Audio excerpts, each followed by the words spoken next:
Imaginez un endroit au cœur de l'Afrique, un lieu magique où la nature règne en maître.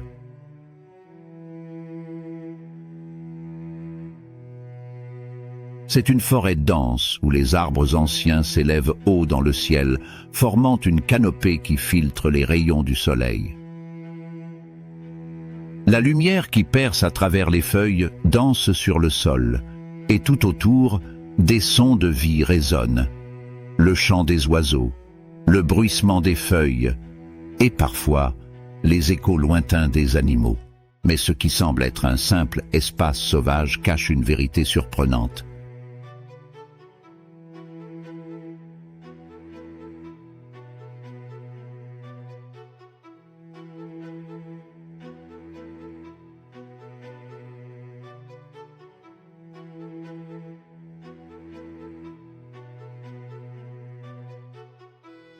Sous nos pieds, un réseau invisible mais extraordinairement sophistiqué permet aux arbres de communiquer, de s'entraider et même de se protéger les uns les autres.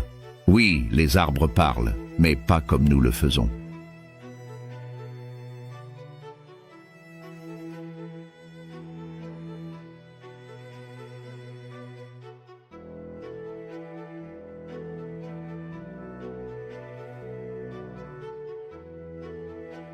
Leur langage est fait de signaux et de connexions souterraines.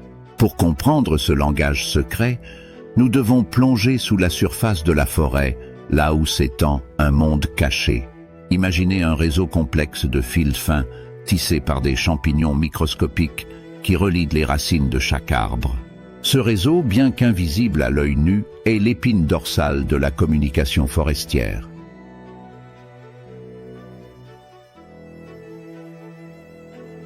Les arbres utilisent ces fils pour s'envoyer des messages, un peu comme des villageois qui échangent des nouvelles et des ressources au marché.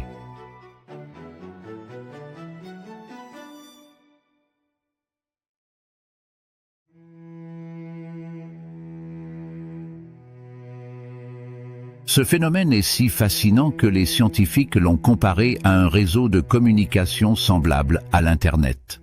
Voici un exemple simple.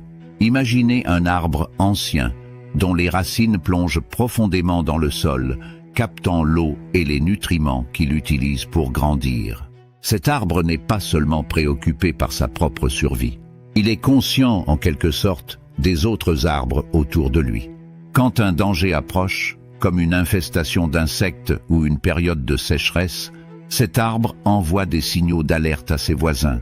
Ces signaux sont transmis à travers le réseau mycorhizien, formé par les champignons qui entourent ses racines. Les autres arbres reçoivent ce message et se préparent.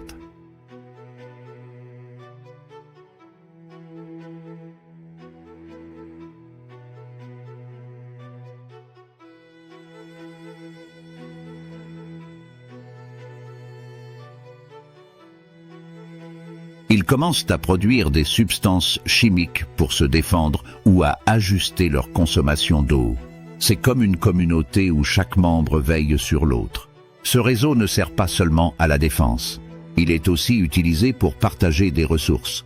Pendant la saison sèche, quand l'eau devient rare, les arbres les plus anciens et les plus grands, qui ont des racines profondes, partagent leur humidité avec les arbres plus jeunes ou plus faibles.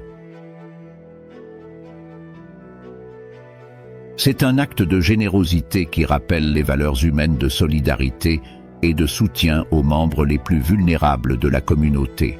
Les arbres plus jeunes, qui luttent pour obtenir suffisamment de lumière et de nutriments, sont nourris par leurs aînés jusqu'à ce qu'ils soient assez forts pour se débrouiller seuls. Mais l'histoire ne s'arrête pas là. Les arbres qui ont vécu longtemps jouent un rôle encore plus important. Ils sont comme les sages d'un village, ceux qui détiennent la mémoire de la communauté.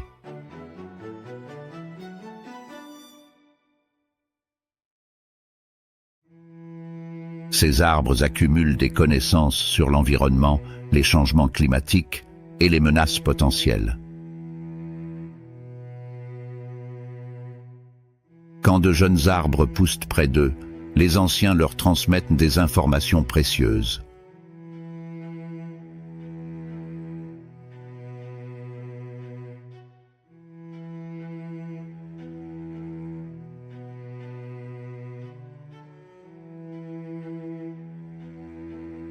Par exemple, ils enseignent aux jeunes comment s'adapter aux variations de température ou comment se protéger des parasites.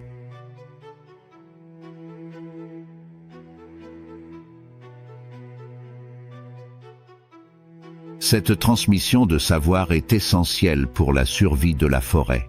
C'est un système d'éducation naturelle où les générations se soutiennent et se protègent. Il y a également des alliances improbables qui se forment dans ce réseau. Les arbres d'espèces différentes, qui pourraient sembler rivaux, partagent parfois des ressources.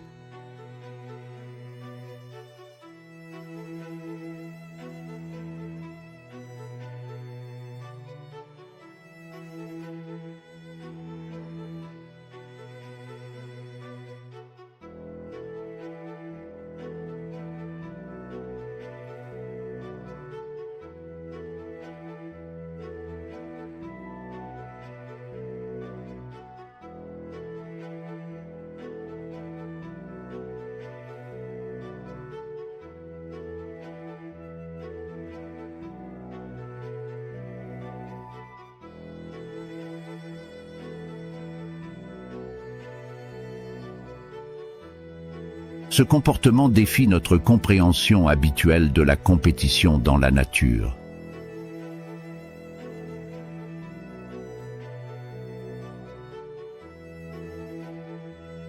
Au lieu de se battre pour la survie, ces arbres collaborent pour renforcer la résilience de la forêt.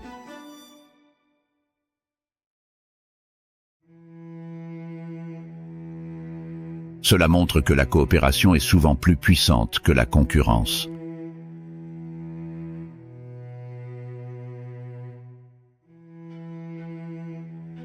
Et que dire de la relation symbiotique avec les champignons?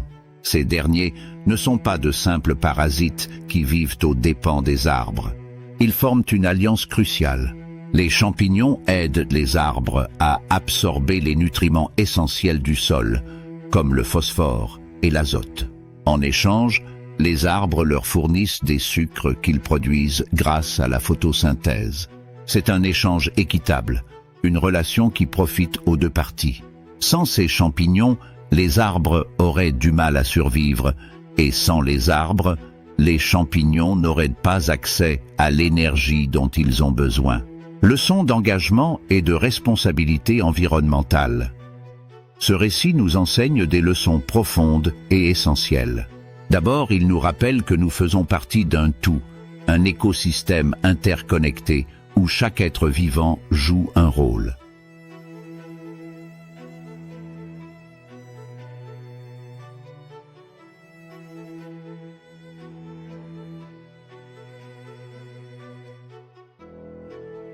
Les arbres ne prospèrent pas seuls, ils forment des communautés, et c'est cette solidarité qui leur permet de survivre et de s'épanouir.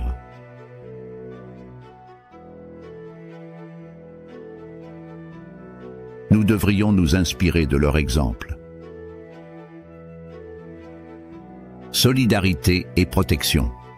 Les arbres nous montrent que la force réside dans l'union.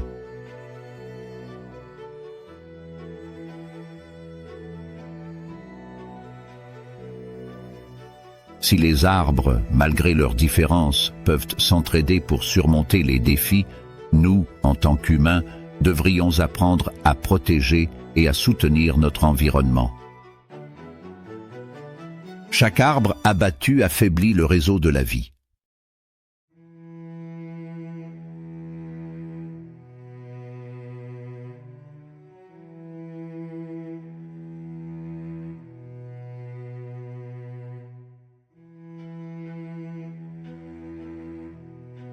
Ainsi, il est de notre devoir de préserver les forêts.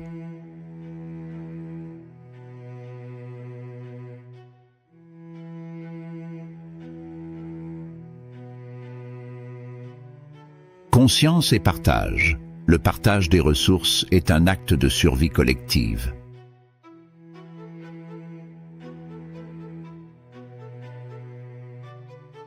Tout comme les arbres partagent l'eau et les nutriments, nous devons apprendre à utiliser nos ressources de manière responsable et équitable en pensant aux générations futures. Engagement pour la protection de la nature. Chaque fois que nous plantons un arbre, nous contribuons à renforcer ce réseau de vie. Nous devons nous engager activement dans la conservation des forêts, car elles sont les poumons de notre planète, purifiant l'air, régulant le climat et abritant une biodiversité précieuse. Responsabilité collective. Nous ne devons pas oublier que nous avons un impact direct sur la nature.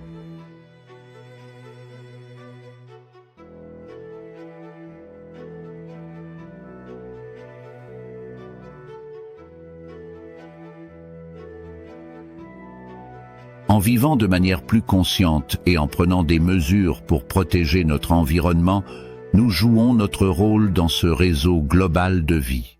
Les forêts, ces gardiennes anciennes de la Terre, ne sont pas seulement des collections d'arbres isolés, mais des communautés interconnectées, vibrant d'une vie collective. Le réseau caché des mycorhizes nous enseigne des valeurs profondes: la solidarité, le partage des ressources et l'importance de la protection mutuelle. Ces leçons de la nature sont un rappel puissant que la force naît de l'union et que la survie dépend de la coopération. Face aux défis environnementaux croissants, il est de notre responsabilité de suivre l'exemple de la forêt. Nous devons protéger nos forêts, préserver la biodiversité et adopter un mode de vie durable, conscient de notre impact sur ce réseau fragile. Engageons-nous à planter des arbres, à réduire notre empreinte écologique et à éduquer les générations futures sur l'importance de la conservation. Chacun de nous a un rôle crucial à jouer. Ensemble, renforçons ce réseau de vie. Agissons dès aujourd'hui pour préserver nos forêts, car protéger la nature, c'est protéger notre avenir.